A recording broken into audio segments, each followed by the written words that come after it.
વાસવા, ભોગિયા હોય તેને ભોગ તજવા, વેદિયા હોય તેને વેદ સંભાળવા, વૈષ્ણવ જન કેવલ કૃષ્ણ કહેવા.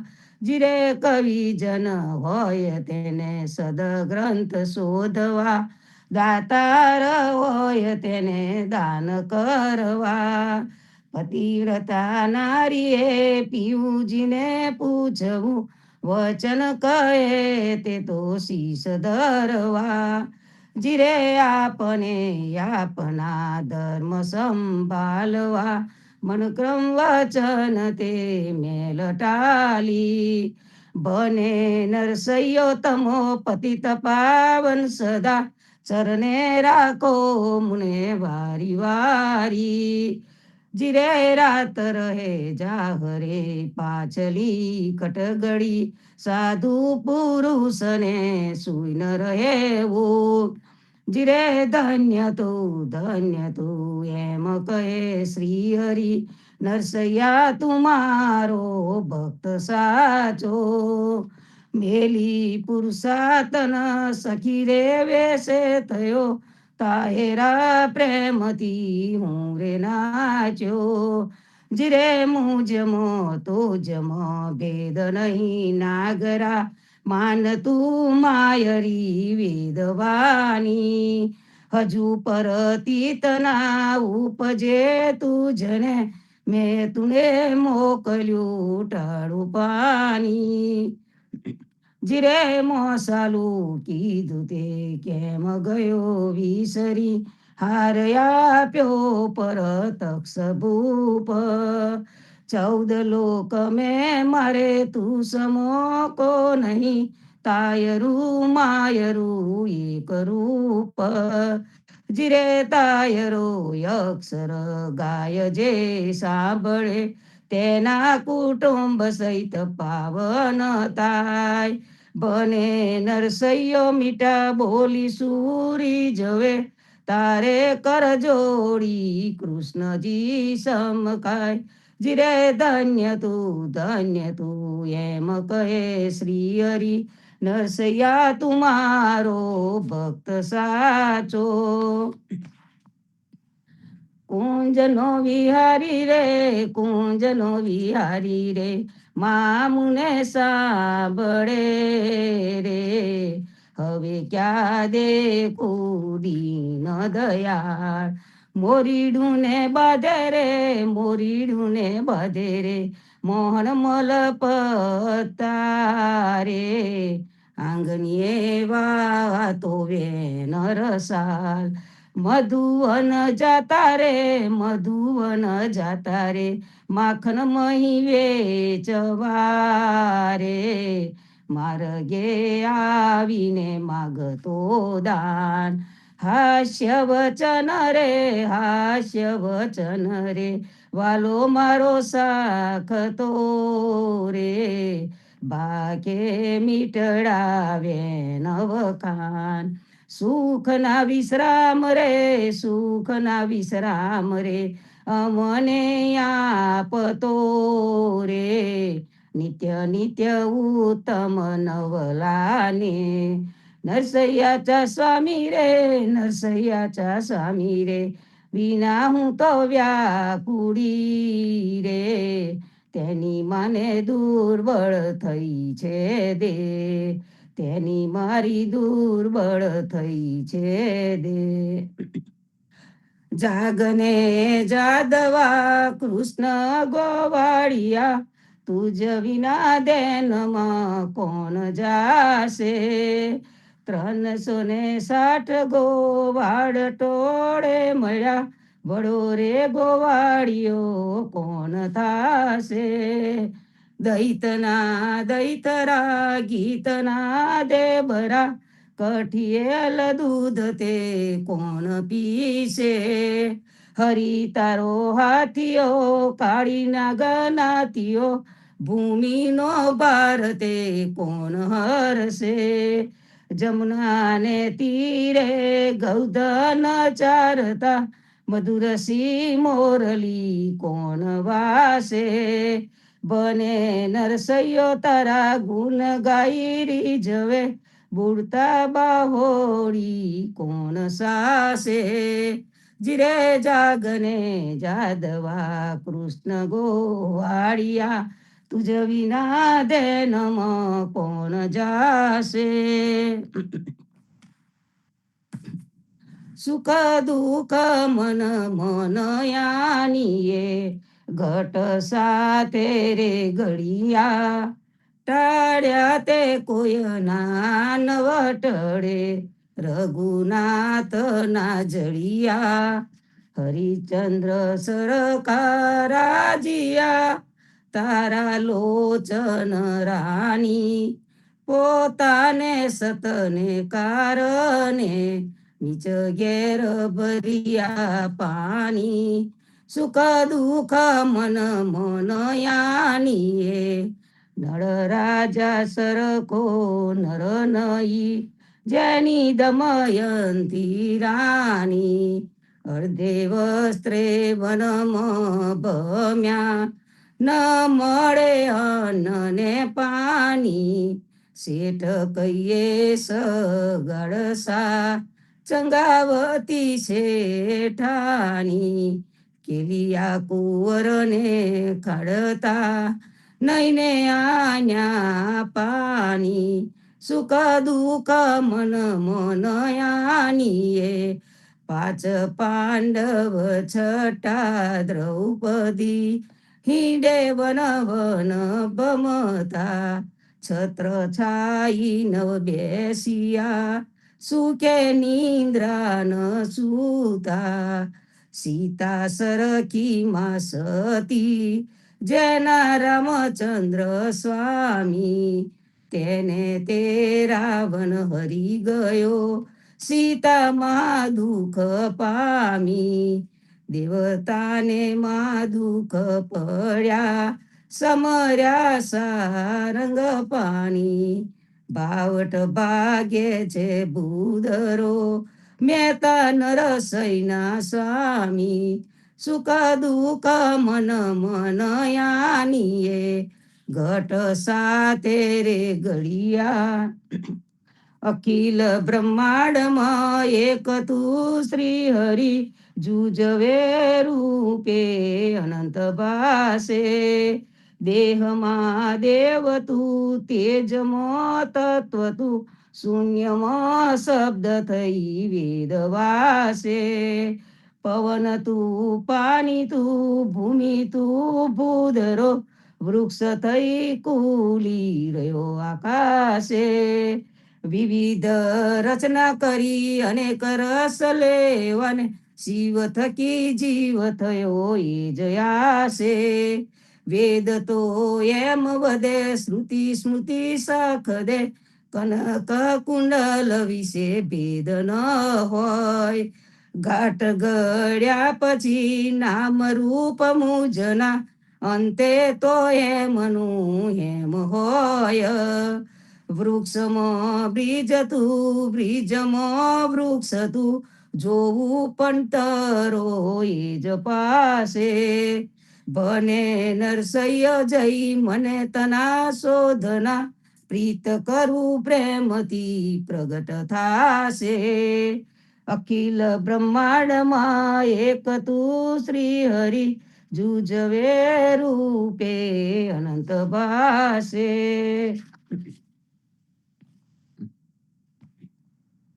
આરતી શ્રી જગન્નાથ મંગલા કરી, પરસદ ચરનાદ વિદયા પદા હરી. ગણન ગણન ઘંટ બજે બેન બંસરી, બાજત મૃદંગ તાલ નાદ ખંજરી. દીપક જ્યોત જગમગે સી કંચનાપુરી, નવબાતી અગર તેલ પાવક જરી. ઇન્દ્ર દમન સિંધુ ગજે રોયની ખડા, મારકંડ શેત ગંગા આનંદ ભરા. એક નામ તીન લોક ચૌદ ભુવન સંચરાચરી, રોમ રોમ રંકાર કાહે સુડરે. ગરુડ કંબ સિંધુ પોર જાતરા ભરી, હીરા માનેક મોતી પના જ્યોત કી જડી. રતન સિંહાસનિયા બિરાજે બેતકી છડી, છપન ભોગ નીત લાગે હોત હરી હરી. સુર નર મુનિ દ્વારે ટાળે બ્રહ્મા વેદ ચરી, ધન્ય ધન્ય રાઘો આજ કી ગળી, ધન્ય ધન્ય રાઘો આજ કી ગળી. શ્રી રામ મંત આરતી કીજે, શંકર સનકાદિક આદય રંગ બીજે. હિદે તાલ વિમલ બોધ પંચવતી જારી, તન મન નિજ પરોહરો તો આયે વેદ વારી. અખંડ જ્યોત વિમલ મોદ ભય દીન રાતી, આરતી રઘુનાથજી કી કીજે પરભાતી.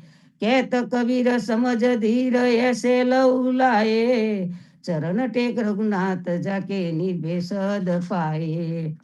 आरती सिर राम मंथ आरती कीजे, शंकर सनकादिक आदय रंग बीजे.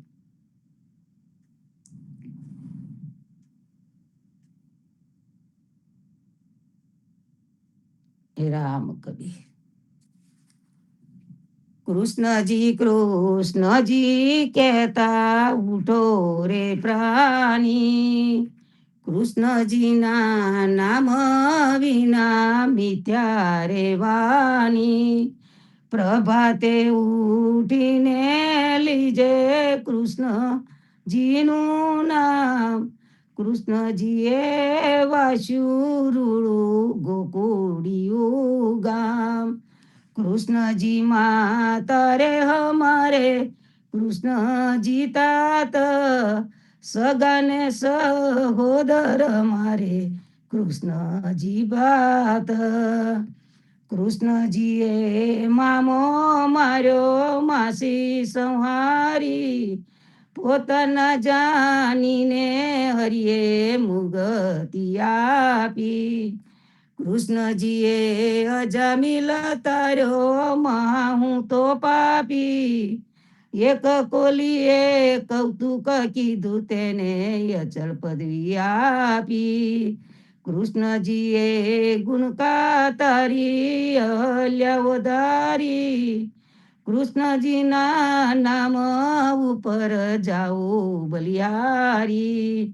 દાસલડા બને રે હરિની ભગતી જાની, મહેતા નરસૈના સ્વામીની બોલો અમૃત વાણી. કૃષ્ણજી કહેતા ઉઠો રે પાણી. જુઓ ને જશોદાના કાને ગોલી રે ફોડી, તમોને કહીએ ત્યારે કહો છો ગાલને પોડી. વાછરડા છોડીને મેલ્યા કીધા છે જાન, માખન ચોરીને ખાધા સામલવાન.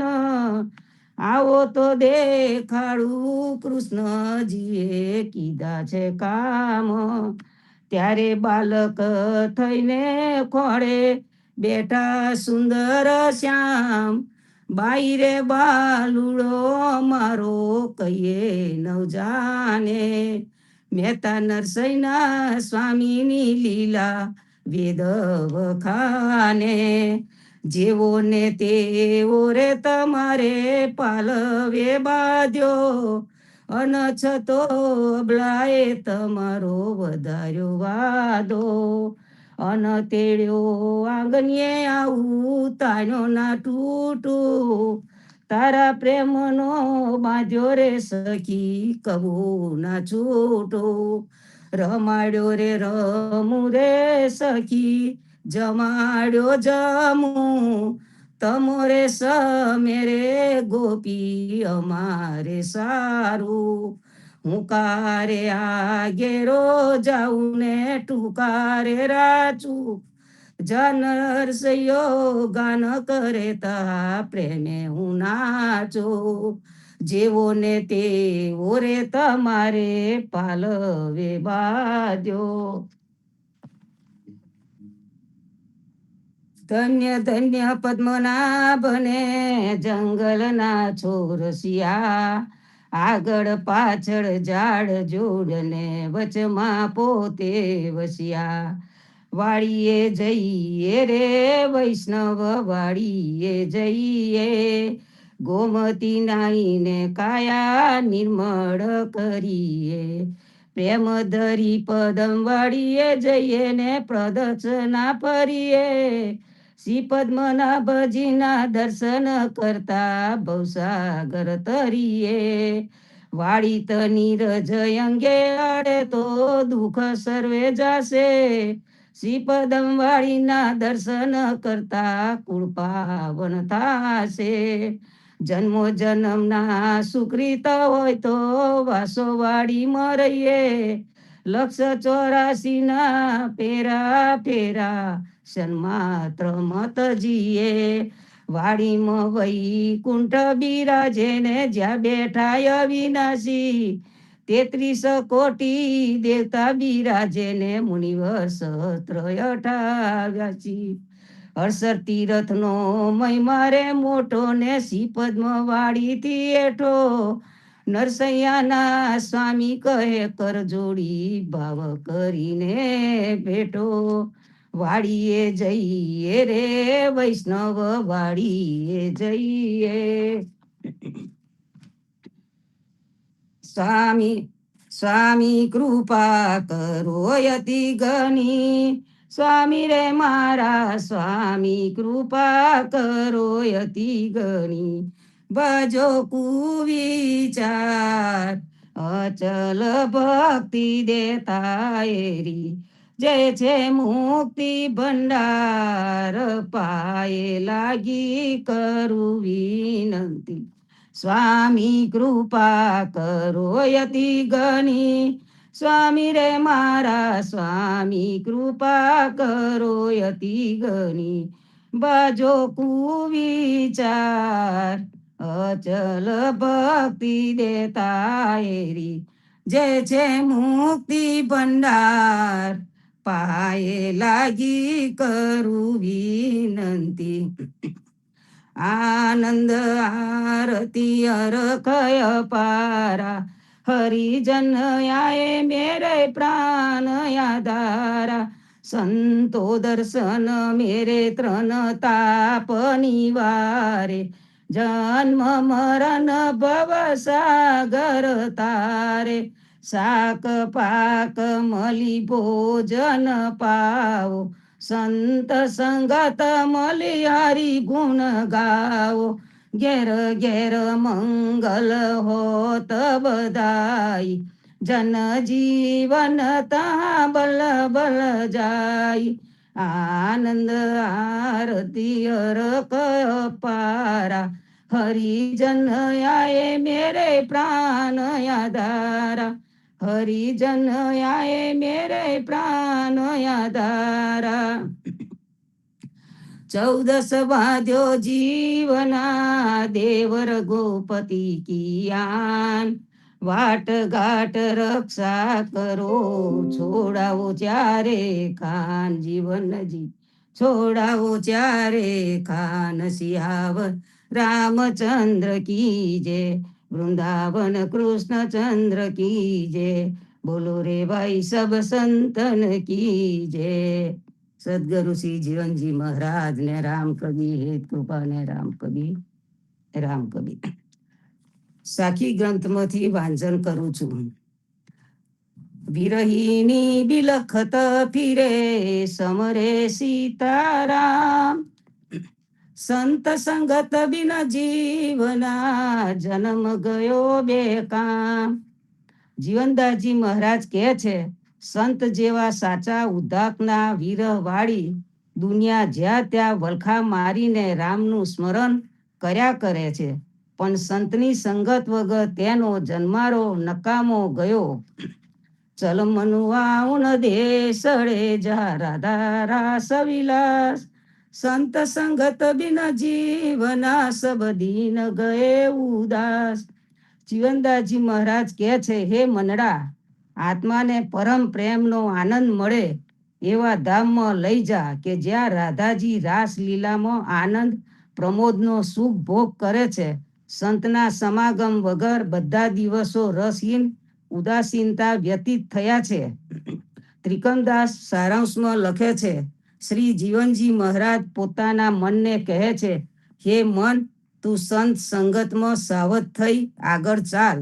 જ્યાં રાધાજી અખંડ રાસમાં વિલાસ કરે છે, ત્યાં જ સંત સંગત વિના જે દિન જાય છે તે દિન નકામો ગયો એમ સમજ. ચલ મનવા ઉન દેશળે જાવે ન બજાવે શામ. જીવન જુગતે પાઈએ વૃખ ભાન સુતા કો ધામ. જીવનદાસજી મહારાજ કહે છે, હે મનડા, તું એવા મનોહર ધામમાં પ્રયાણ કર કે જ્યાં ભગવાન કૃષ્ણ મુરલીનું વાદન કરે છે. એવા રાધાજીના પ્યારા પતિ કૃષ્ણ જેમાં રાધાને રહેવાનું ધામ છે, તે કૃષ્ણને પ્રેમ ભક્તિની ઉપાસનાના આ ચરણની રીતની કળાથી પામીએ છે. તું ચલ મનવા ઉન દેશળે જા પવન નહીં પ્રવેશ. સંત સમાગમ જીવનાય ધર ઉનકા દેશ. જીવનદાસજી મહારાજ કહે છે, હે મનડા, જીવ આત્મા તું એવો સર્વોચ્ચ શુભ ભવ્ય એવા ધામમાં ગમન કર કે જ્યાં પંચ મહાભૂતોમાં અતિ સૂક્ષ્મ જે પવન છે, ત્યાં પવનથી ત્યાં દાખલ થઈ ન શકાય એવું માયાથી અતીત છે. તે સંત સમાગમના સ્વરૂપ વાળું કોઈ પણ ગુનાને આશ્રય વગરનું પરમ ધામ છે. હમ આયે ઉન દેશથી સબ સંતન કે કાજ. કોઈ જુગત ન જાને જીવના કેસે મિલે બ્રિજરાજ. જીવનદાસજી મહારાજ કહે છે, હું આવા પરમ ધામ ભગવાનની લીલા સ્થળી વૃંદાવનમાંથી અહીં બધા સંતોના કલ્યાણ સમાગમ માટે આવ્યો છું. કારણ કે ભગવાન કૃષ્ણની કેવી રીતે પ્રાપ્ત કરી શકાય તે પ્રેમ ભક્તિની કળાની યુક્તિને કોઈએ ખબર નથી. સર્વે સંતો ભક્તોને પ્રભાતના રામ કબીર.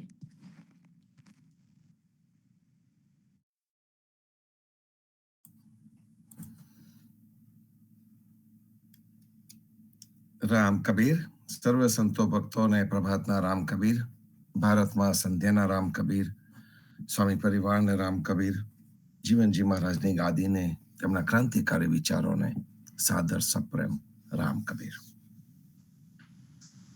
સંતો સવર્ણો સુંદર સમય, અને તે સમયમાં ભાવથી પ્રભાતિયા લેવાય. પ્રભાતિયા પછી સુંદર વિચારો લેવામાં આવે.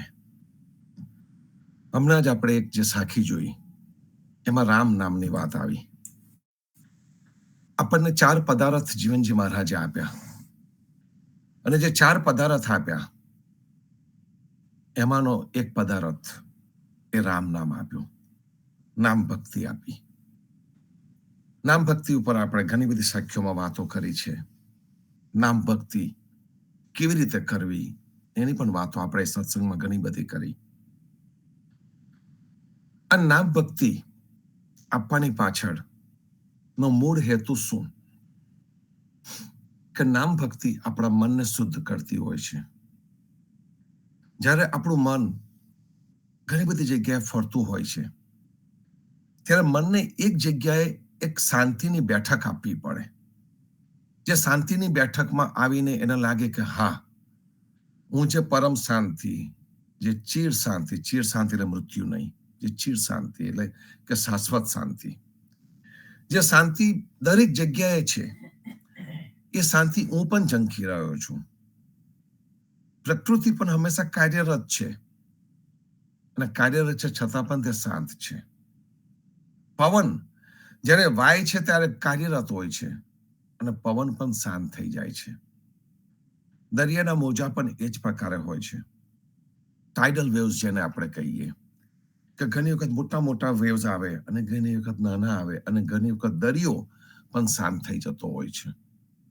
એનો અર્થ એવો જ થયો સંતો, કે પ્રકૃતિ ગતિમય પણ છે, અને ગતિહીન નહીં કહી શકાય, પણ એની ગતિ મંદ પડે છે. મનને પણ એવું જ છે કે મન કોઈ પણ દિવસ કાર્ય કરવાનું બંધ નથી કરતું. મન ચંચળ છે, મન ગતિશીલ છે, એ આપણને બધાને ખબર છે. ગમે ત્યારે ગમે ત્યાં પહોંચી જાય એ પણ આપણને ખબર છે. પણ એ મનને કોઈક એવી જગ્યા આપણે આપીએ કે જે જગ્યા પર એ બેસીને શાંત થઈ શકે. અને એટલા માટે જીવનજી મહારાજે આપણને રામ નામ આપ્યું અને સંત સંગત આપી. જે સંત સંગત આપી એ જગ્યા પર આવીને તમે શાંતિથી બેસી શકો. રામ નામ આપ્યું કે તમે શાંતિથી એકલા પણ બેસી શકો. રામ નામ એ આપણું એકલી વન ઓન વન સંત સંગત છે. એકલા આપણે બેઠા હોય અને રામનું નામ લેતા હોય. રાત્રે ઘણાને ઊંઘ નથી આવતી હોતી ત્યારે રામનું નામ લે છે. મેં ઘણા બધા આપણા ઉદા ભક્તોને જોયા છે કે મોટી ઉંમરે રોગનું દુઃખ સહન ન થતું હોય તે વખતે રામ કબીરનું નામ એમનો સહારો છે. જેને આખી જિંદગી એ નામ લીધું છે એ નામ આ દુઃખમાં પણ સહારો થાય. ઘણા બધાને હું મળ્યો છું કે જે ખૂબ દુઃખમાં હોય અને વાત કરતા એટલું જ કે જો રામનું નામ ના હોત, રામ કબીરનું નામ ના હોત તો આ દુઃખ અમારાથી સહન ના થાત. પેલી ગોળી લે, એ ગોળી એમનું દુઃખ થોડું ઘણું હરી લે, પણ અંદર એ દુઃખ તો ચાલ્યા જ કરતું હોય. અને એની સાથે જ્યારે રામ કબીરનું નામ લેવામાં આવે કે રામનું નામ લેવામાં આવે એ વખતે આ દુઃખ ઓછું થતું હોય છે. તેનો અર્થ એક જ થયો સંતો કે જીવનજી મહારાજે જે આપણને 4 પદાર્થ આપ્યા એ 4 પદાર્થ ખૂબ વિચારીને આપ્યા છે. એ જ આપણી ઉપાસના પદ્ધતિ છે. અને એ પદ્ધતિને વારે ઘડીએ જીવનજી મહારાજ આપણને યાદ કરાવે છે. જે ગઈકાલે સાખી લેવામાં આવી હતી, જે ધ્રુવભાઈએ લીધી હતી, એની અંદર રામે કિયો ઉત્પાત એ સાખી આપણને ઉભા કરી દે એવી છે. આ જીવનજી મહારાજ અને કબીરના ક્રાંતિકારી વિચારો આપણા મગજમાં ના બેસે, માથું ખંજવાળીએ કે રામે કિયો ઉત્પાત. રામે તો વળી એવો કયો ઉત્પાત કરી મૂક્યો? રામે શું કાર્ય કર્યું? રામ અને કૃષ્ણના કાર્યને તો આપણે હંમેશા બિરદાવીએ છીએ. રામાયણ, મહાભારત અને વૃંદાવનની વાતો કરતા આપણે થાકતા નથી. જીવનજી મહારાજે પણ એમને કૃપાનાથ કરીને સંબોધી દીધા. તો એવું તો વળી આ રામે શું કર્યું કે રામે કિયો ઉત્પાત આવી ગયું? ખૂબ ખુલ્લી ભાષામાં આ કહેવામાં આવે છે. અને જ્યારે જીવનજી મહારાજ આપણને કહે ત્યારે આપણે વિચાર કરવો પડે કે આ કેમ કહ્યું હશે. જ્યારે 5 વર્ષ પહેલા મેં પહેલી વખત આપણા સમગ્ર ઉદા ભક્ત પંચરત્ન માલાથી માંડીને તો ઠેઠ દરેક પુસ્તકનું વાંચન કર્યું ત્યારે 2 જગ્યાએ મને આનો ઉલ્લેખ દેખાયો હતો. એક સાખી ગ્રંથમાં ને બીજો અધ્યાયજીના 28 કીર્તનમાં. અત્યારે મને પાન નંબર યાદ નથી, પણ એ વખતે મેં જયારે વાંચ્યું પહેલી વખત ત્યારે 5-7 વર્ષ પહેલા મને પણ વિચાર આવ્યો હતો. કારણ કે એ વખતે હજુ પણ આપણું જે રામ કબીર જે છે એની એટલી ઊંડાણ મને ન હતી, એટલા ઊંડાણની મને ખબર ન હતી. આપણે દરિયા કિનારે જઈએ તો નજીકનું પાણી છપછપિયા કરાવે એવું હોય.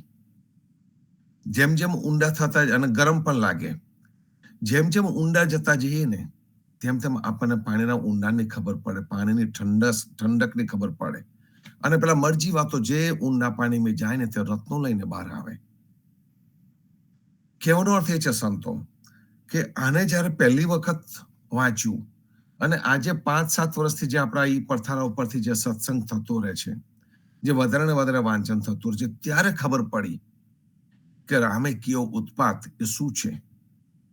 અહીંયા જીવનજી મહારાજ એ રામે કિયો ઉત્પાતની ટીકા નથી કરતા. આપણને ઘણાને એવું લાગે કે જીવનજી મહારાજ રામની ટીકા કરે છે. ના, એમને રામ અને કૃષ્ણ ને કૃપાનાથ તરીકે સંબોધ્યા છે. પણ એ કૃપાનાથ જે આપણે ઈતર સમાજ સમજે છે એ નથી. કૃપાનાથ આપણા શરીરની અંદર, આપણા જીવનની અંદર કાર્યસ્થ છે. એનો મતલબ કે આ કૃપાનાથ આપણને કાર્ય કરાવડાવે છે, સાચી સમજણ આપે છે. અને જે સાચી સમજણ આપે છે, જે આપણી પાસે કાર્ય કરાવે છે, એ આ કૃપાનાથ છે. અને એ જ એમની કૃપા છે. હમણાં વચ્ચે નારાયણ ઉપનિષદ પણ હું જોતો હતો. કારણ કે પ્રેમજીવન મહારાજ કહે છે આપણને કે જે ઉપનિષદ છે જ્ઞાન માર્ગ છે. હમણાં ન્યૂ જર્સીના એમના પ્રવચનો પણ એમણે બૃહદારણ્યક ઉપનિષદની વાત કરી હતી અને યાજ્ઞવલ્ક્યની વાત કરી હતી એમને. અને એની અંદર પણ આ કર્મકાંડ વિરોધી જે ભાષા હતી તે ઉપનિષદની ભાષા છે, કે જેની અંદર કોઈ પણ પ્રકારનો કર્મકાંડ નો સ્વીકાર્ય નથી. બૃહદ રાણક્ય, બૃહદ એટલે જેને મોટી હદ હોય, જેને બે હદ એટલે કે જેનું બહુ જ મોટું હૃદય હોય તેને બૃહદ કહી શકાય. એને પણ આ જ વિચાર આપ્યો. નારાયણ ઉપનિષદની અંદર પણ સર્વ પ્રતિષ્ઠિતમ, હું સર્વની અંદર રહેલો છું. નારાયણે પોતાની વ્યાખ્યા આપી છે. ભગવાને એવું નથી કહ્યું કે હું મંદિરમાં જઈને રહ્યો છું, હું દેવળમાં જઈને રહ્યો છું, હું મસ્જિદમાં જઈને રહ્યો છું, કે હું કોઈએ કોન્ક્રીટની બનાવેલી જગ્યામાં જઈને રહ્યો છું, કે હું કોઈએ બનાવેલી મૂર્તિમાં જઈને રહ્યો છું. ભગવાને આ આપણને કહ્યું નથી. સર્વ પ્રતિષ્ઠિતમ, હું દરેકની અંદર રહ્યો છું. અને દરેકની અંદર આપણી આ સૃષ્ટિ આવી જાય સંતો.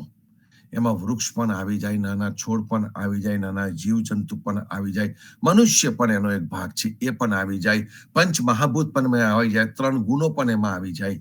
આપણે ભગવદ્ ગીતાનો વિભૂતિ યોગ જોઈએ તો વિભૂતિ યોગની અંદર ભગવાને કેટલી બધી વિભૂતિ ગણાઈ છે. આ દરેકની અંદર ભગવાન રહેલા છે. તો જ્યારે સર્વ પ્રતિષ્ઠિતમ આપણને કહેવામાં આવે એનો અર્થ એ જ છે સંતો, કે આ જે રામનું નામ લઈએ છે એ રામ પણ આપણી અંદર પ્રતિષ્ઠિત છે. અને એટલા માટે એ રામનું નામ મિકેનિકલી લેવાની કોઈ જરૂર નથી. દીપનું પણ કંઈક એવું જ છે કે આપણી અંદર રહેલો જે દીવો છે એને પ્રગટાવવાનો છે. દીવો રે દીવો પ્રભુ, માંગલિક દીવો, એ આપણી અંદર રહેલા દીવાને પ્રગટાવવાનો છે. જે પહેલો બાહ્ય દીવો છે પ્રતીક રૂપે છે, કોક માનતું હોય ને પ્રગટાવે એની મરજી છે, પણ મૂળ જે જરૂર છે એ આપણા આંતરિક દીવાને પ્રગટ કરવાની છે. આ તો પેલો આપણે મિકેનિકલ પેલો દીવો પ્રગટાયો, આરતી ઉતારી લીધી અને કામ થઈ ગયું. એ જે મન મનાવવાની વાત છે ને એનો જીવનજી મહારાજને વિરોધ હતો, કે તમે જે મન મનાવતી બાહ્યાચારની જે ભક્તિ કરો છો એ ખોટી છે. એની અંદર તમારે તમારું હૃદય ઉમેરવું પડશે. હૃદયની અંદરથી અંતર્મનથી એ ભક્તિ જ્યારે આવશે ત્યારે એ ભક્તિનું મહત્વ વધશે. ત્યાં સુધી ભક્તિનું મહત્વ નહીં વધે. અને એટલા સર્વ પ્રતિષ્ઠિતમાં આવ્યું હતું. આપણને બધાને રામે કેવું ઉત્પાત આવ્યું એટલે મને હનુમાન પણ યાદ આવ્યા એની સાથે સાથે. હનુમાનની પેલી આપણને વાર્તા બધાને ખબર છે કે રામ જ્યારે રાવણનું યુદ્ધ સંપૂર્ણ કરીને વિભીષણને લંકાનું રાજ સોંપીને જે કાર્ય કરવા માટે એમને જન્મ લીધો હતો એ કાર્ય પૂર્ણ કરીને જ્યારે પાછા આવ્યા, ફરીથી જ્યારે રાજ્યાભિષેક થયો, તે વખતે રામે દરેકને કંઈક ને કંઈક આપ્યું છે. અને દરેક જણ ખુશ થતા હતા, આનંદનું વાતાવરણ હતું. એ વખતે સીતા રામની સામે જોવે અને વિચારે કે રામ હનુમાનને કેમ કશું નથી આપતા. તો એ વખતે સીતા પોતાનો રત્નો વાળો હાર હનુમાનને આપી દે છે. અને હનુમાન એને એક મોતી હતું કે રત્ન હતું જે હશે પણ તોડી તોડીને જોતા હતા. અને જયારે પૂછવા આવ્યું કે તમે આટલો સરસ હારને તોડી કેમ નાખ્યો, કારણ કે હનુમાન બુદ્ધિ વગરના તો હતા નહીં. ઘણા એવું કે વાંદરને બુદ્ધિ ના હોય એટલે કદાચ તોડી નાખ્યો હોય, પણ એવું નહોતું. એમને એ હારને જોતા મારો રામ એની અંદર છે એવી આપણને વાર્તાકારો વાર્તા કરે છે કે પોતાના રામને એમાં શોધતા હતા. ના, એમનો રામ તો હનુમાનને ખબર હતી કે મારો રામ ક્યાં છે. રામ એમના તન મનમાં વસ્તુ હતો. પણ આજે હીરાની જે માળા એમને આપવામાં આવી હતી એ ધન હતું. અને એમને સમજ હતી કે આ જો ધન મારા રામના કામ માટે લાગવાનું હશે તો યોગ્ય છે. એનો કોઈ એમને અસ્વીકાર ન હતો. એમને માળાનો અસ્વીકાર નથી કર્યો. પણ એક પ્રતીક રૂપે આપણને કહી રહ્યા છે કે આ જે ધન છે એ ધન મારા ભગવાનના કામે લાગશે કે નહીં એ હું જોઈ રહ્યો છું. એની એ તપાસ કરી રહ્યા હતા. અને એમાંથી પછી પેલું એ ચિત્ર આવી ગયું, છાતી ફાડીને ભગવાન બતાડે, એ કોકની કલ્પના છે. એ કે ચમત્કારની વાતોમાં આપણે જતા નથી. પણ જે મેઇન વસ્તુ જે છે એ આ છે કે હનુમાન જ્યારે એને જોઈ રહ્યા હતા, એનું અવલોકન કરી રહ્યા હતા, ત્યારે એમના મનમાં જે વિચાર ચાલતો હશે કે મને માતાએ આ રત્નો આપ્યા છે, આ રત્નો મારા પ્રભુના કામે કેવી રીતે લાગે. આ હનુમાનની વિચારધારા છે. ઉદા જાત હનુમાન કી દીની એક જ ફાલ. આ વિચારધારાના લીધે જીવનજી મહારાજે આપણને હનુમાનની જાત કહીને ઉદાને સંબોધ્યા છે, દીની એક જ ફાલ. આ વિચારને જ આપણે આગળ લઈએ તો શું આ મગજમાં આવે કે ભગવાન આપણને પણ ધન આપે છે, આપણને પણ મોટું મકાન આપે છે, આપણને પણ આ ગાડી આપે છે, તો આપણું એ ધન પ્રભુના કામે ક્યારે લાગે? આપણું આ મકાનની અંદર, આપણા ઘરની અંદર બેસીને ક્યારે ઓછપ કીર્તન થાય, ક્યારે સંત સંગત થાય, ક્યારે સંતો મારા ઘરમાં પધારે? મારી પાસે સુંદર ગાડી છે, તો મારી સુંદર ગાડીમાં સંત સંગત ક્યારે થાય? એમાં બેસીને પણ હું નામનું, ભગવાનનું નામ કેવી રીતે લઈ શકું? ક્યારે મારી સાથે આની અંદર કોઈ સંત બેસે અને સંત સંગત થાય? હનુમાને જ્યારે માળાને અવલોકન કર્યું ને, ત્યારે આ અવલોકન થતું હતું કે આ મારા પ્રભુના કામમાં આવશે કે નહીં. ભલે વાર્તા બીજી બાજુ જતી રહેતી હોય, પણ મૂળ તાત્પર્ય આ હતું. અને તાત્પર્ય આ હતું એટલા માટે જીવનજી મહારાજે આપણને ઉદાજાત હનુમાન કી દીની એક જ ફાલ. હનુમાને કોઈ કર્મકાંડ નથી કર્યો, કોઈ જ નથી કર્યો. આખું રામાયણ જોઈ લેજો. આખા રામાયણમાં કોઈ જગ્યાએ એમને રામનો ચરણ સ્પર્શ કર્યો હશે, રામને હૃદયમાં રાખ્યા હશે, રામનું કાર્ય કર્યું હશે, એ સેવક ભાવ હતો એમનો. પણ એમને રામની કોઈ આરતી નથી ઉતારી, રામને બીજું કશું નથી કર્યું, કશું જ નહીં. એમને રામનું કાર્ય કર્યું, એમની રામ ભક્તિ હતી. અને એટલા માટે જયારે દાસ ભક્તિની વાત આવે ને, તો હનુમાનને પહેલો મૂકવામાં આવે છે. આપણી રામકબીરની પરંપરામાં પણ આ દાસ ભક્તિ છે. સંતો શરણની ભક્તિ છે, શરણાગતની ભક્તિ છે. તો જે શરણાગતની ભક્તિ છે, એ શરણાગતની ભક્તિની અંદર રામનું નામ હોય છે, રામનું કામ હોય છે, રામ કબીરનું નામ હોય છે, સંત સંગત હોય છે. અને જ્યાં આગળ પણ પરિશુદ્ધ રામ કબીરનું કાર્ય થતું હોય, તે જગ્યાએ ઉભા થઈ જવાનો એક ભાવ હોય છે સંતો. તો આ એક સુંદર ભાવ છે, અને એ ભાવ લઈને આપણે હર હંમેશ જીવતા રહ્યા છે. અને એમાંથી જ કદાચ આપણે જીવનજી મહારાજે આપણા દરેક કાર્યની અંદર કીર્તન ભક્તિ એટલા માટે જોડી દીધી હતી કે તું ભોગવ, દરેક વસ્તુનો ભોગવ, પણ સાથે સાથે કીર્તન એટલે કે તું ભગવાનને ભૂલતો નહીં, એને તું યાદ કરી લેજે. લગ્ન સમયે પૃથ્વી વાહ વખતે પૃથ્વી દોડ, સંત સોહાગો ગાઈએ, એ પણ આ જ કારણ. બેબી શાવર વખતે આનંદ સાગર ગાઈએ, તે પણ આ જ કારણ. કંઠી બાંધતી વખતે પરબ્રહ્મ વાણી ગાવામાં આવે, એ પણ આ જ કારણ. નિજધામ જવાના સમયે પણ માયરે સિકોતરી, કડવા અને વાણીનું ગાન થાય, એ પણ આ જ કારણ કે આપણે એની સાથે હંમેશા જોડેલા રહીએ. તો આ જે 4 પદાર્થ છે, એ 4 પદાર્થને કાર્યવંત કરવામાં આવેલા છે. અને આ સાખી આપણને કહે છે રામે કિયો ઉત્પાત.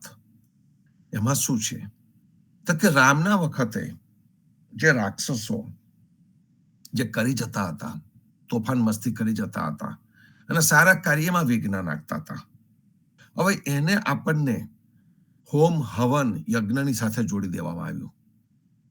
જે ઋષિ કાર્ય કરતા હતા એનું નામ લઈને આપણને આ હોમ હવન યજ્ઞ કરવામાં આવે છે. ભગવાનનું નામ લઈને કોઈ પણ કાર્ય કરો તે પણ યજ્ઞીય કાર્ય છે, એવું આપણું ઉપનિષદ આપણને જ્ઞાન માર્ગ કહી રહ્યો છે. એ જોવા જઈએ તો હમણાં આપણે જે સંત-સંગત કરી રહ્યા છીએ, એ પણ એક યજ્ઞ છે. કોઈ સવાલ જ ઉભો નથી થતો. કારણ કે યજ્ઞની એક ટૂંકી ટચુકડી વ્યાખ્યા કરી નાખવી ને એ અયોગ્ય છે.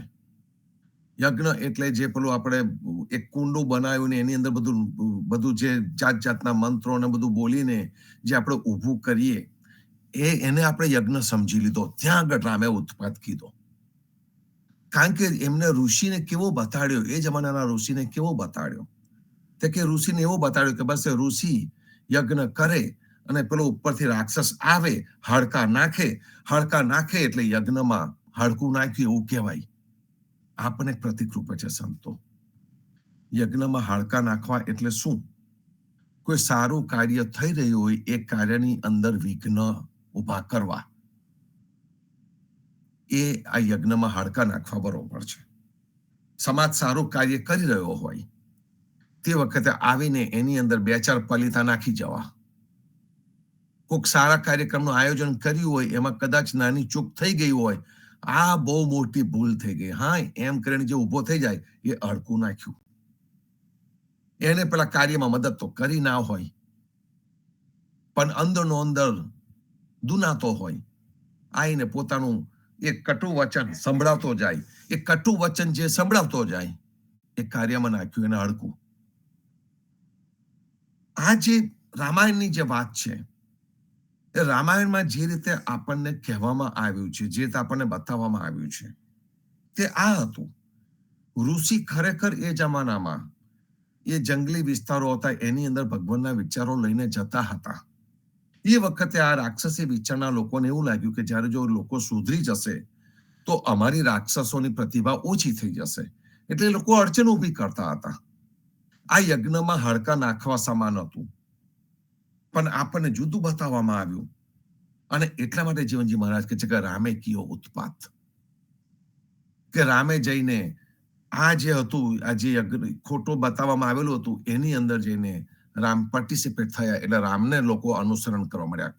જે રામ હતા નહીં એવા એક ખોટા રામને ઉભા કરવામાં આવ્યા અને એને અનુસરવા માંડ્યા. એટલા માટે કહ્યું કે રામે કયો ઉત્પાત. બીજું એક વસ્તુ એમને બતાવી કે ચોક્કસ મોટાને માન આપવું, નમ્ર રહેવું, એમના રસ્તે ચાલવું. પણ જ્યારે વ્યક્તિ પૂજા હદ વગરની થઈ જાય ત્યારે પણ તકલીફ થઈ શકે. અત્યારના જેટલા પણ ધર્મોને દરેક વસ્તુ થઈ ગઈ છે એની અંદર વ્યક્તિ પૂજા બહુ આવી ગઈ. જીવનજી મહારાજ પોતે વ્યક્તિ પૂજામાં નતા માનતા, આપણને પણ એ કરવાને ના પાડી છે. આપણે ભલે ગુરુ પરિવાર બોલીએ છીએ, આપણા મનનો આપણો ભાવ છે, આપણે ગુરુ પરિવાર કહે છે, પણ હજુ સુધી એ પરિવારે અમે ગુરુ છે એવું કહ્યું નથી. મેં તો નથી સાંભળ્યું. જગદીશ મહારાજ તો કહેતા હતા હું ટેલિયો છું. એ ટેલિયાનો સ્વરૂપ આપણી સમક્ષ છે, મેસેન્જર ઓફ ગોડ. ભગવાનનો સંદેશો લઈને આપણી સમક્ષ આવે, જીવનજી મહારાજનો સંદેશો લઈને આપણી સમક્ષ આવે, કબીરના ક્રાંતિકારી વિચારો લઈને આપણી સમક્ષ આવે અને આપણને એક સુંદર રસ્તો બતાવતા જાય. એવા ટેલિયા છે, ગાઈડ કહી શકાય, માર્ગદર્શક કહી શકાય, ફિલોસોફર કહી શકાય, તત્વચિંતક કહી શકાય, એમને કવિ કહી શકાય. અને સહેજ પણ વ્યક્તિ પૂજાની એમને કોઈ જરૂર નથી. અને એટલા માટે તો જગદીશ મહારાજ જેવો ક્રાંતિકારી પુરુષ કહી દીધું કે જ્યારે મારો અંત સમય આવે, મારે નિજધામમાં જવાનું થાય તો મારી પર એક પણ ફૂલ ન ચડાવશો. પ્રકૃતિ માટેની એમને કેટલો પ્રેમ હશે. મને હજુ પણ યાદ છે કે જ્યારે અમારે ત્યાં ભારતમાં ઘર વખતે પારાયણ રાખ્યું, તે વખતે 3 પેઢી આવી હતી. જગદીશ મહારાજ, પ્રેમચંદ મહારાજ અને અપૂર્વ, 3 પેઢી ગુરુ સંગાતે યાત્રા છે. ઘણા બધા ભક્તો પણ આવ્યા હતા. તો એ જે આવ્યા એ વખતે હું આ ફૂલ મેં ના પાડી, કારણ કે જગદીશ મહારાજ અહીંયા આવ્યા હતા, મારે એમનો સત્સંગ થયેલો હતો. પણ જે આજુબાજુના જે સગાવાલા હતા, ફૂલ વગર તો સ્વામીનું આ ના થાય, પેલું ના થાય, અને એમ કરીને બહુ જ ફોર્સથી પોતાની રીતે ફૂલો લઈ આવ્યા હતા. અને પછી મહારાજની સાથે એ જ ઘરમાં બેસીને સત્સંગ કર્યો અને જગદીશ મહારાજે જે ફૂલ વિશેનો પોતાના વિચારો કયા હતા, પ્રકૃતિ પ્રત્યેનો એમનો પ્રેમ એટલો દ્રઢ કર્યો હતો અને વાત કરી હતી સંતો. તો આ ધર્મ જે આચરણનો છે ને, તે એટલા માટે આચરણનો છે, ફક્ત વાત નથી કરતા, પ્રકૃતિ પ્રેમની વાત નથી કરતા, આપણે એનો આપણે અમલમાં મૂકીએ છીએ. તો જ્યારે જગદીશ મહારાજે આ ઈચ્છા વ્યક્ત કરેલી, તે વખતે આપણે જ્યારે પણ જગદીશ મહારાજ હરિશરણ થયા તે વખતે કોરોના હતો. સમાજમાંથી મારી ઉપર એક પણ ફૂલ ના આવે એની કાળજી કરજો, એવું પ્રેમ ભાવથી બોલનારા જગદીશ મહારાજ ને વરાવવા માટે તે વખતે જૂજ ભક્તો હાજર હતા. કોરોનો કાળ હતો. કદાચ ભગવાને પણ એમની વાત સાંભળી લીધી હશે, કારણ કે આટલો મોટો સમાજ જો ભેગો થાય તો કોકને કોક તો ફૂલો લઈને આવવાનું જ. જે રીતે અમારા ઘરના પારાયણ વખતે કોકને કોક લઈને આવી પડ્યું હતું, નિજધામ જવાના પ્રસંગે પણ કોકને કોક લઈને આવી પડે, એ રીતનું. તો સાદ અને પ્રતિસાદ, આ પરિવાર એક એવો પરિવાર છે કે જે પરિવાર હંમેશા જે કહે છે તે કરે છે, આચરણનો ધર્મ છે એ માને છે, અને એટલા માટે આપણા હૃદયમાં છે. તો જ્યારે રામકીય ઉત્પાતનું વિશ્લેષણ જગદીશ મહારાજે આપ્યું તે વખતે મને સ્વીકાર્ય હતું. અત્યારે એ હૃદયમાં ખાસું ઊંડાણમાં ગયેલું છે. એટલે જ્યારે આ સાખી મેં જોઈને 131 રમણે સાખી દેવ ઋષેશ્વર પૂછ કે દેવોની પૂજા કરીને, ઋષિઓની પૂજા કરીને, સબકી પાડી વાટ, આ જે વ્યક્તિ પૂજા થઈ એમાં સબકી પાડી વાટ, એમાં બધાને એક ખોટા રસ્તા પર ચડાવી દેવામાં આવ્યા. આપણે એ જ થઈ રહ્યું છે. એકે પૂજા કરી, બીજાએ કરી, ત્રીજાએ કરી, મંદિરોમાં આરતી થાય છે તો આપણે પણ કરો, એ કરીને જે ચાલ્યું છે. અને એના લીધે સબ જગ ભૂલ્યો જીવના, આખું જગ આવી રીતે ભૂલી ગયું છે, એવું જીવનજી મહારાજ કહે છે. રામે કયો ઉત્પાત. એટલે આના લીધે થાય છે શું કે આ બધી વસ્તુઓને ભાવનાઓમાં આપણે અટવાઈ જઈને એને જ આપણું અંતિમ ધ્યેય માનીને સાચી ભક્તિ ભૂલી જઈએ છીએ. હૃદયમાંથી આવતી પ્રેમ ભક્તિને આપણે ભૂલી જઈએ છીએ, અને એનો જીવનજી મહારાજને વિરોધ છે. રામના કાર્યનો જીવનજી મહારાજને વિરોધ સહેજ પણ નથી. એ જે કાર્ય કરવા આવ્યા હતા એના લીધે એમને કૃપાનાથ કરીને સંબોધ્યા છે, પણ એના લીધે જે જગ ઊંધા રસ્તે ચાલ્યું, ઊંધું શીખી ગયું, એના માટે જીવનજી મહારાજને વિરોધ છે. અને એના પછીની સાખીમાં જીવનજી મહારાજ આપણને વારે ઘડીએ એક જ વસ્તુ જે કહી રહ્યા છે એ જ અજામિલ ગુનકાનો દાખલો.